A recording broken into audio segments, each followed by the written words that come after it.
National parks belong to everyone, but fewer Latinos visit parks than their peers, even at Saguaro National Park in Arizona, where Cam Juarez works.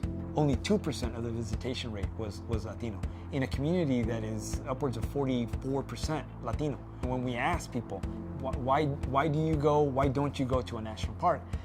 Most of the time they don't know it's there.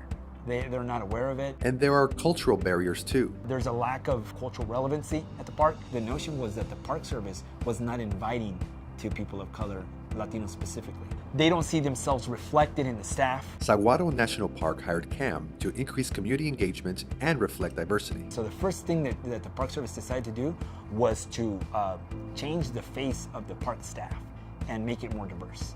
Once that started happening, those very staff members were inviting their friends, their family, and we saw an influx of Latinos and people of color coming to the park.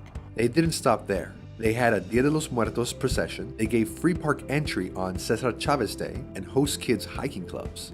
They hosted a citizenship ceremony, they engaged college students in internships and park promotion, and they do lots of bilingual community outreach.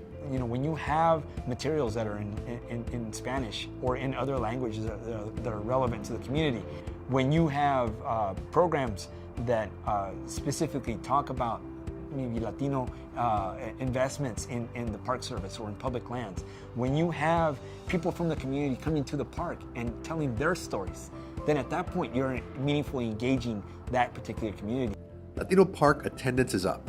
There's 22 parks in Arizona, and we're starting to become an attraction for some of those other parks to come here and help celebrate the Latino culture. Cam wants to connect more Latinos to nature and health. When you look at Latino populations, I myself am a pacemaker patient, I'm a heart patient, so is my son. Cardiovascular health is incredibly important to Latinos. Part of it is the food that we eat, so it's about changing the diet.